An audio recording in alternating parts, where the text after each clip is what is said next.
Et à l'instant, le chancelier Merz met en garde contre un échec du processus de paix à cause de l'offensive israélienne au Liban. C'est vrai, Bruno, que l'armée israélienne a créé un carnage hier en plein cœur de Beyrouth. Netanyahou est toujours aussi menaçant. D'ailleurs, il y a eu cet appel à évacuer il y a moins d'une heure maintenant dans la banlieue sud de Beyrouth. Oui, en fait, ce qu'on ne sait pas trop à l'heure actuelle, c'est en gros la marge de manœuvre, on va dire, dont dispose Benjamin Netanyahou par rapport à Donald Trump. Car on voit bien que, effectivement, le fait que l'armée israélienne poursuive ses opérations au Liban et considère que le Liban ne fait pas partie du cessez-le-feu est en train de mettre en danger sérieusement les négociations qui n'ont même pas débuté à Islamabad, qui doivent en principe débuter demain, et que donc les différentes parties qui estiment que le Liban était dans l'accord de cessez-le-feu, l'Iran bien sûr, mais aussi le Pakistan, puisqu'il y a même un post du Premier ministre pakistanais où il est clairement écrit que le Liban fait partie de cet accord. Eh bien, ces parties pourraient considérer que dans ces conditions, il n'est pas nécessaire de négocier. C'est un peu d'ailleurs ce que vient de dire le président iranien Pezeshkian. Donc, la marge de manœuvre de Benjamin Netanyahou, c'est-à-dire, est-ce que Donald Trump va le laisser poursuivre ses frappes? Là, visiblement, on est dans un moment d'accalmie.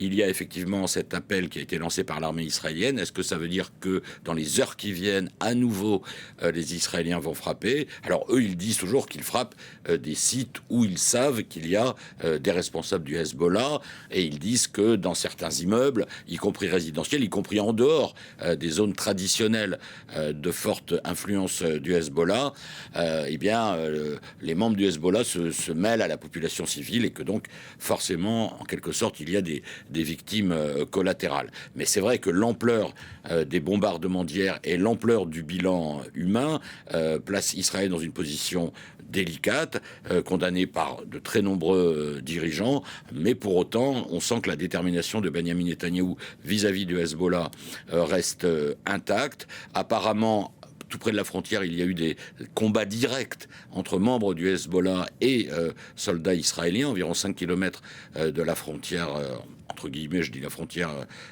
entre Israël et le Liban. Donc voilà, on est quand même dans une situation encore extrêmement tendue. Il faut attendre un peu les prochaines heures pour voir si, en gros, Israël a eu le feu vert de Washington pour faire des frappes massives avant le début des négociations, ou si Benjamin Netanyahou peut continuer à faire absolument comme il veut vis-à-vis du Liban, dont la population, rappelons-le, paye évidemment un énorme tribut. On sent les efforts des autorités libanaises qui entendent prendre le contrôle maintenant de la capitale libanaise et d'écarter le Hezbollah. Je vous propose d'écouter le Premier ministre libanais.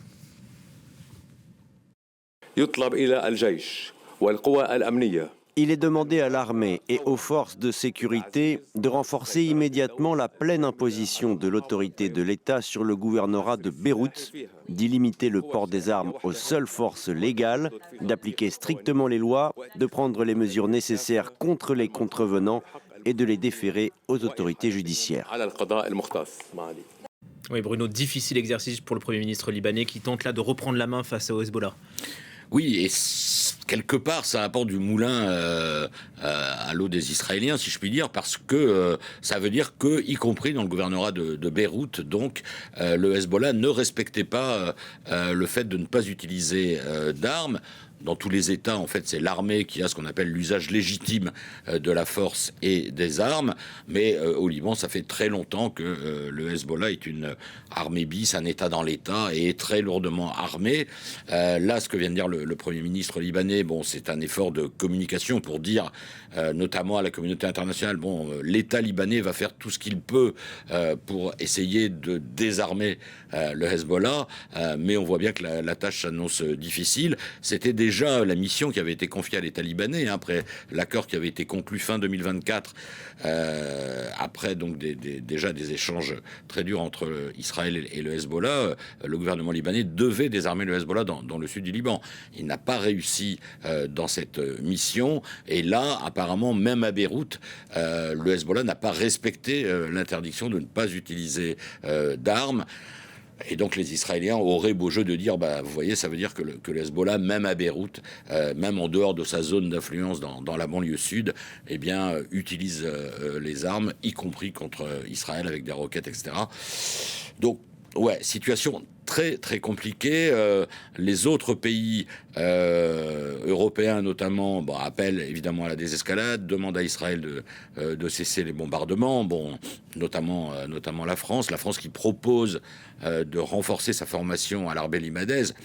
C'est une bonne initiative, mais c'est le fond du problème. Et évidemment, ça ne va pas se régler en quelques jours. Il faudrait évidemment que l'armée libanaise soit mieux formée, mieux entraînée, mieux équipée et devienne en quelque sorte une véritable force qui puisse faire concurrence à la force du Hezbollah. Malheureusement, on n'en est pas là. Merci beaucoup Bruno.